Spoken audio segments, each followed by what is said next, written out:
अपना YouTube channel horizon tutorial में एक बार फिर से स्वागत है। जैसा कि हम लोग यहाँ पे डिस्काउंट को कवर कर रहे हैं सीक्वेंस वाइज में, और हमने डिस्काउंट का 4 टाइप तक कवर कर लिया है। आज हम डिस्काउंट का टाइप 5 को पढ़ने वाले हैं, और टाइप 5 में हम लोग ये पढ़ेंगे कि अगर किसी वस्तु का अंकित मूल्य कोई दुकानदार छापता है और उस अंकित मूल्य पर कुछ परसेंट बट्टा देता है और बट्टा दे करके भी लाभ कमाता है, अगर वह बट्टा नहीं दे तो उसका लाभ प्रतिशत कितना होगा। तो अगर इस टाइप के क्वेश्चन में अगर आपको डाउट है तो हमारे वीडियो के साथ अंत तक बने रहें, जरूर आपका डाउट 100% क्लियर होगा। तो चलते हैं टाइप की तरफ और देखते हैं क्वेश्चन को। तो पहला यहाँ पे बात ये बोला जा रहा है, जैसे कि हम लोग लाभ या हानि में पढ़े विक्रय मूल्य का फॉर्मूला। विक्रय मूल्य का एक फॉर्मूला होता है हमारे पास। ये क्या होता है? विक्रय मूल्य का होता है सीपी इंटू 100 जोड़ लाभ प्रतिशत या हानि प्रतिशत और बट्टा 100 जोड़ लाभ प्रतिशत बट्टा 100 और गुना क्रय मूल्य होता है। ये हमारा होता है विक्रय मूल्य से संबंधित फॉर्मूला लाभ या हानि में। उसी प्रकार से एक विक्रय मूल्य का संबंधित फॉर्मूला होता है हमारा सूची मूल्य से भी संबंधित होता है विक्रय मूल्य का फॉर्मूला। और वो कितना होता है? वो हमारा विक्रय मूल्य का फॉर्मूला होता है सूची मूल्य गुना 100 माइनस डिस्काउंट परसेंट और बट्टा कितना होता है 100। अब देखिए, बातों को ध्यान से समझें। ये भी हमारा विक्रय मूल्य है और ये भी हमारा विक्रय मूल्य है। तो जब इधर इधर बराबर तो इधर इधर भी आपस में क्या हो जाएगा? बराबर हो जाएगा। तो हम वही करते हैं कि जब इधर इधर बराबर है तो इधर इधर भी क्या होगा? बराबर। अगर हम इसका रेशियो प्रकट करना चाहते हैं तो यहाँ पे क्या हो जाएगा? सीपी इंटू 100 और जोड़ लाभ प्रतिशत और बट्टा कितना हो गया? 100। यहां बराबर है तो क्या देंगे? बराबर, क्योंकि जब इधर इधर बराबर तो इधर इधर भी बराबर। और यहां पर कितना है? मार्क प्राइस इंटू 100 और माइनस डिस्काउंट परसेंट और बट्टा कितना हो गया? 100। इन बातों को आप ध्यान पूर्वक देखें। अब देखिए, ये 100 से ये 100 क्या हो गया? कट गया। उसके बाद में यहां पे बचा क्या? सीपी। तो यहां पर आप क्या लिख लें? सीपी।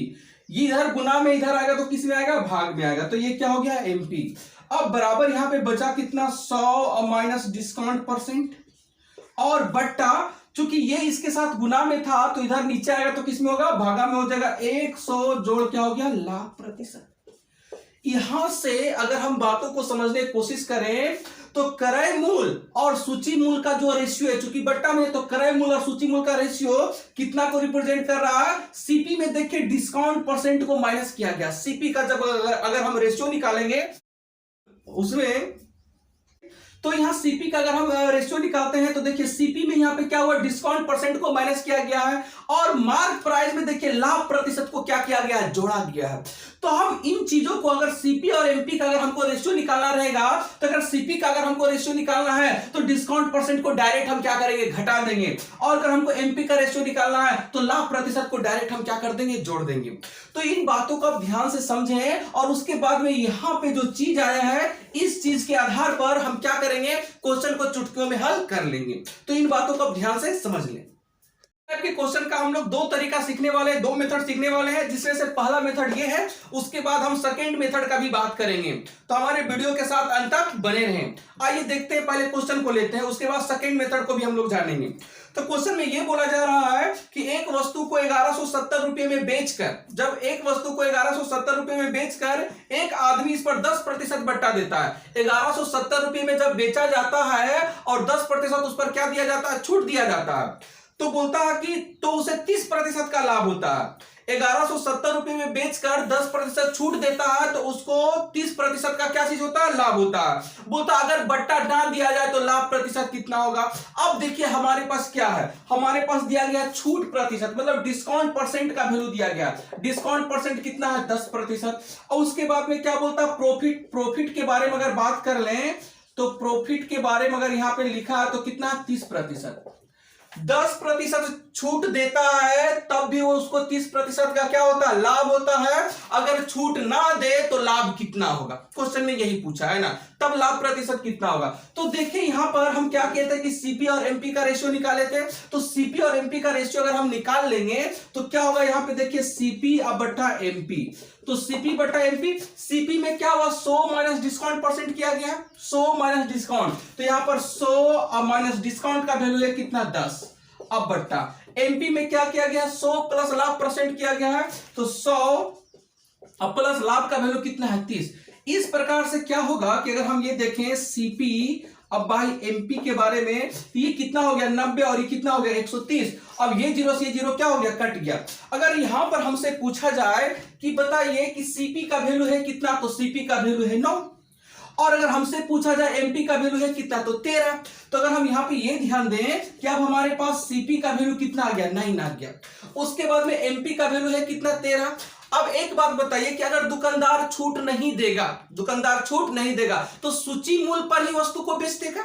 अगर हम छूट नहीं देते हैं, छूट देते हैं तो हम क्या करते हैं कि जितना हमारा सूची मूल्य रहता है उससे हम कम दाम पर वस्तु को क्या कर देते हैं, बेच देते हैं। लेकिन अगर हम छूट नहीं देंगे तो जितना अंकित मूल्य या छपा हुआ मूल्य रहेगा उतने मूल्य पर हम वस्तु को क्या कर देंगे, बेच देंगे। तो अब ये देखिए यहाँ सूची मूल्य है कितना, 13। छूट नहीं देगा तो इसका मतलब 13 में ही बेच देगा वो। इसका मतलब अगर यहाँ पर हम विक्रय मूल्य के बारे में बात करें तो कितना हो जाएगा, 13। छूट नहीं देगा तो जितना अंकित मूल्य है उतने में वो वस्तु को क्या कर देगा, बेच देगा। तो इस प्रकार से ये हमारा क्रय मूल्य का रेशियो आ गया और हमारा क्या आ गया, विक्रय मूल्य का रेशियो आ गया। इसने पूछ रहा है लाभ प्रतिशत, तो लाभ प्रतिशत या हानि प्रतिशत निकालने के लिए हमको क्रय मूल्य पता होना चाहिए, विक्रय मूल्य पता होना चाहिए और हमको किसी से कोई मतलब नहीं है। जैसे इस क्वेश्चन में दिया हुआ था कि 1170 रुपया, तो 1170 रुपया एक रियल वैल्यू दिया गया और लाभ प्रतिशत या हानि प्रतिशत निकालने के लिए रियल वैल्यू से कोई मतलब नहीं है। आप हमेशा ध्यान रखें, जब भी हमें आपको दे लाभ प्रतिशत निकालने के लिए या हानि प्रतिशत दे निकालने के लिए तो रियल वैल्यू से कोई लेना देना नहीं है। हम बिना रियल वैल्यू का यूज करके भी लाभ प्रतिशत या हानि प्रतिशत को निकाल सकते हैं। तो देखिए क्रय मूल्य कितना था, 9। अब बेचा कितना में, 13 में। तो बोलिए कितना का लाभ हुआ, 4 का क्या हुआ, लाभ। तो अगर हमको यहाँ लाभ प्रतिशत बोल दे निकालने के लिए तो लाभ अब गुना कितना होता है, 100 और बटा क्रय मूल्य। या फिर आप ये देखें कि 4 रुपये का लाभ हुआ तो लाभ या लाभ प्रतिशत या हानि प्रतिशत होता है किस पर, क्रय मूल्य पे होता है ना। तो क्रय मूल्य यहाँ है कितना, 9। और चूंकि प्रतिशत निकालने के लिए सोच से हम क्या कर देंगे, गुना कर देंगे। तो देखिए यहाँ 400 बटा कितना आ गया, 9। इसको तोड़ लेंगे तो 44 पूर्णांक और आपका आ जाएगा 4 बटा 9%। तो इस प्रकार से क्वेश्चन को आप क्या कर सकते हैं, बना सकते हैं। सेकंड मेथड को, और सेकंड मेथड की तहत भी इस क्वेश्चन को हम बनाने की कोशिश करते हैं। देखते हैं ध्यान से, आइए देखिए। तो कहता है कि 10% बट्टा बोला गया इस क्वेश्चन में और 30% लाभ। इन बातों पर ध्यान दे, 10% बट्टा और 30% लाभ। तो हम आप लोगों को रेशियो प्रकट करने के लिए सिखा चुके हैं।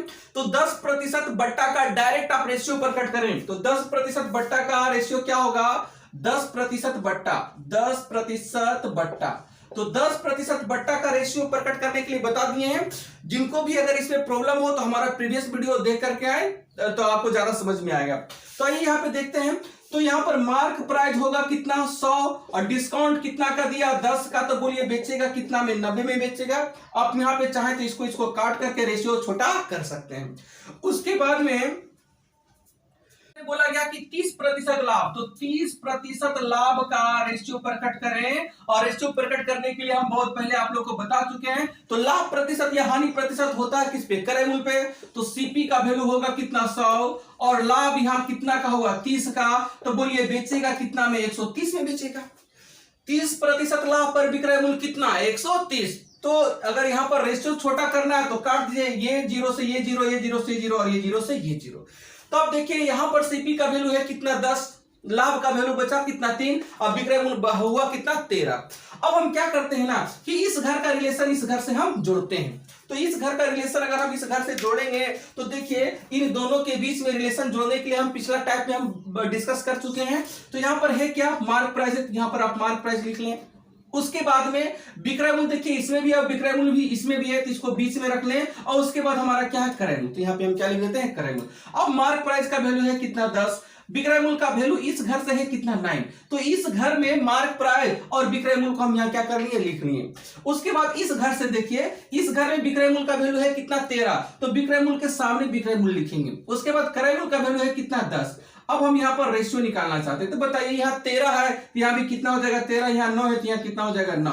अब देखिए यहाँ पे कितना हो जाएगा, 130 और यहाँ पर कितना हो जाएगा, 117 और यहाँ पर कितना होगा, 90। अब ध्यानपूर्वक बातों को समझें कि अगर कोई दुकानदार जो है छूट नहीं दे, छूट दे रहा था तो अगर 130 रुपया वाला वस्तु को कितना में बेच रहा था, 117 रुपया में बेच रहा था। छूट देने के बाद। लेकिन अगर वो छूट नहीं दे, क्योंकि ये मार्क प्राइस का घर है और ये विक्रय मूल्य का घर है, तो 130 रुपया वाला वस्तु को बेच कितना में रहा था, 117 रुपया है। अगर वो छूट नहीं देगा तो 130 रुपया वाला वस्तु को 130 रुपया में ही बेच देगा, छूट नहीं देगा तो उतने में बेचेगा ना। तो यहां पर अगर हमको पूछे कि अगर छूट नहीं दे तब विक्रय मूल्य कितना, तो छूट नहीं दे तब विक्रय मूल्य कितना हो जाएगा, 130 रुपया हो जाएगा। और क्रय मूल्य का यहाँ पे कितना है, 90 रुपया। तो यहाँ पर हम लिख लेते हैं सीपी का वैल्यू है कितना, 90, और हमारा एसपी का वैल्यू हो जाएगा कितना, 130। तो देखिए इस क्वेश्चन में भी रियल वैल्यू से कोई मतलब नहीं है। तो जब भी लाभ प्रतिशत या हानि प्रतिशत बोले निकालने के लिए रियल वैल्यू का कोई लेना देना नहीं है। तो अगर यहां से इसको हम क्या करते हैं, काट दें। तो अब देखिए यहां पर सीपी कितना हो गया, 9, और ये कितना हो गया, 13। तो बोलिए खरीदे हैं 9 रुपया में और बेच रहे हैं 13 रुपया में, तो 4 रुपये का क्या हुआ, लाभ हुआ। तो लाभ यहां कितना का हो गया, 4 रुपये का लाभ हुआ। और हमको लाभ प्रतिशत बोलता है निकालने के लिए, तो अगर लाभ प्रतिशत हमको बोल दे निकालने के लिए, तो लाभ कितना का हुआ, 4 का हुआ। कितना पे हुआ, 9 पे। क्रय मूल्य पे होता है लाभ प्रतिशत हानि प्रतिशत 9, और चूंकि प्रतिशत निकालने के लिए 100 से क्या कर देंगे, मल्टीप्लाई कर देंगे। तो बोलिए 400 बट्टा कितना हो गया, 9, मतलब 44.4/9%। ये क्या हो गया, आंसर हो गया। देखते हैं नेक्स्ट क्वेश्चन को। तो नेक्स्ट क्वेश्चन में हमारा बोला जा रहा है कि एक फल विक्रेता एक मशीन पर 10% छूट देने के बाद भी 20% का लाभ कमाता है। 10% का छूट देने के बाद भी 20% का लाभ कमाता है, और बोलता है कि यदि छूट ना दिया जाए तो लाभ प्रतिशत कितना होगा। तो देख ले छूट वो कितना दे रहा है, छूट का वैल्यू है उसका कितना, 10%, और 10% छूट देने के बाद भी लाभ कितना कमाता है, 20% का। तो अगर यहां पर हम लाभ लिख लें, छूट प्रतिशत बराबर 10 है और लाभ प्रतिशत बराबर कितना दे दिया है, 20%। तो देखिए छूट प्रतिशत का वैल्यू दिया गया और लाभ प्रतिशत का वैल्यू भी दिया गया। तो अगर यहां से हम सीपी बाय एमपी का रेशियो निकालें तो क्या होगा, देखिए यहां से सीपी बाय एमपी अगर करते हैं तो सीपी निकालने के लिए 100 माइनस, यहां पे क्या करेंगे 100 और माइनस, यहां पे है कितना, डिस्काउंट परसेंट। तो डिस्काउंट का वैल्यू है कितना, 10, तो यहां पे कितना देंगे, 10।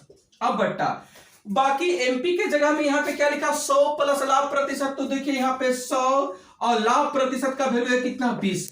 अब देखिए यहां से सीपी बाय एमपी के बारे में अगर बात करें तो ये कितना हो जाएगा, 90/120। अब इसको काट दें, ये 0 से 0 कट गया।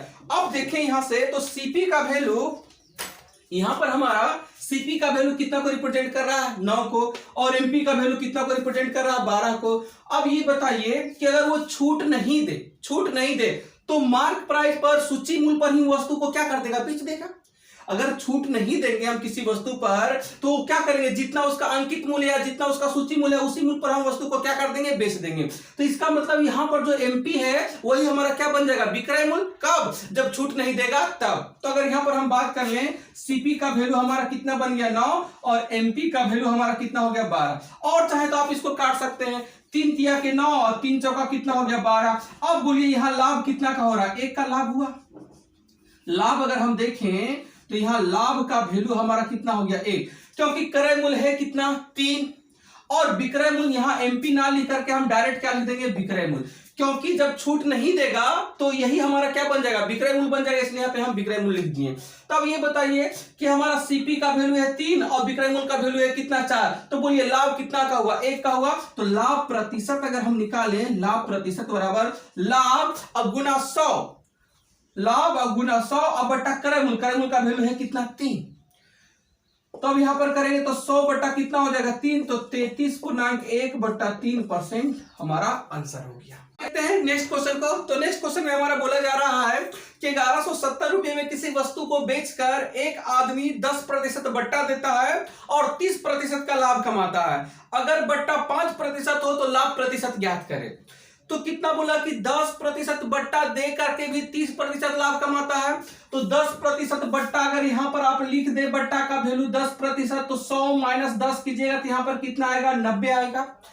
तो इसका मतलब सीपी का वैल्यू हमारा होगा कितना, 90। तो यहां पर हम लिख लेते हैं सीपी बराबर हो गया 90। उसके बाद में बोलता 30% का लाभ कमाता था। अगर यहां पर हम 30 लिखेंगे तो 100 और जोड़ 30 तो कितना होगा, 130। तो इसका मतलब हमारा मार्क प्राइस का जो वैल्यू हो जाएगा वो कितना हो गया, 130। अब बोलता है ना क्वेश्चन में ये बोलता है ना कि अगर 5% बट्टा दे कितना प्रतिशत बट्टा दे? 5%। यहां पर ऐसा नहीं बोला गया क्वेश्चन में कि बट्टा ना दिया जाए, बोलता कि दिया जाता बट्टा। कितना प्रतिशत का? 5% का बट्टा दिया जाता। अब बोलिए कि हमारा जो सूची मूल्य है वो 130 है, अगर 5% बट्टा हम देंगे तो उसको बेचेंगे कितना में? 95% के बराबर में बेचेंगे। तो 5% बट्टा पर विक्रय मूल्य कितना? 95। तो हम यहां पर विक्रय मूल्य अगर निकालना चाहेंगे तो 130 का 95 बट्टा कितना कर देंगे? 100। 5% बट्टा पर विक्रय मूल्य तो 130 का 95 बट्टा 100। तो ये जीरो से ये जीरो क्या हो गया? कट गया। इसको आप और काट ले 5 का पहाड़ा से, तो ये 19 बार में कटेगा और 5 गुना कितना हो गया? 10। तो यहां पर अगर 13 में हम 19 से मल्टीप्लाई कर ले और डिवाइडेड बाय कितना कर ले? 2, तो वैल्यू आ जाएगा 127.5। इसका कैलकुलेशन 13 गुने 19 बाय कितना हो गया? 2। तो ये क्या हो गया? हमारा विक्रय मूल्य हो गया। किस पर विक्रय मूल्य हो गया? 5% छूट पर विक्रय मूल्य हो गया। अब देखिए यहां ध्यान से कि हमारे पास क्रय मूल्य का वैल्यू है कितना? 90, और हमारे पास विक्रय मूल्य का वैल्यू है कितना? 127.5 है। हमको बोल रहा लाभ प्रतिशत या हानि प्रतिशत निकालने के लिए, तो बोलिए कि खरीदे हैं 90 रुपया में और बेच रहे हैं 127.5 रुपया में, तो हमको कितना का लाभ हो रहा? तो हमको लाभ हो रहा 33.5 रुपया का। हमको क्या हो गया? लाभ हो गया। तो अगर यहां पर हम लाभ बराबर लिखें तो कितना हो गया? 33.5 रुपया। अब लाभ प्रतिशत के बारे में अगर बात कर लें तो लाभ प्रतिशत का फॉर्मूला कैसे होता है? लाभ, तो लाभ कितना होगा? 33 पॉइंट कितना 5। किस पर? तो क्रय मूल्य पर। तो यहां पर कितना लिखेंगे? 90। और चूंकि प्रतिशत है तो प्रतिशत करने के लिए 100 से क्या कर देंगे? मल्टीप्लाई। अब देखिए यहां से जीरो हटाएंगे तो कितना हो गया? जीरो। ये जीरो से जीरो कितना हो गया? कट गया। तो 335 बट्टा यहां कितना बच गया? 9। अब अगर इसको हम डिवाइड कर देते हैं तो आता है 37.2/9%, और यही हमारा आंसर हो गया। सभी क्वेश्चन को आप सेकंड मेथड से भी ट्राई कर सकते हैं और बनाने की कोशिश कर सकते हैं। तो हमारा वीडियो आपको कैसा लगता है? अगर हमारा वीडियो आपको पसंद आता हो तो हमारे वीडियो को लाइक करें, शेयर करें और हमारे चैनल को सपोर्ट करें। तो मिलते हैं आप लोग के साथ नेक्स्ट वीडियो में। तब तक ट्राई करते रहे। All the very best.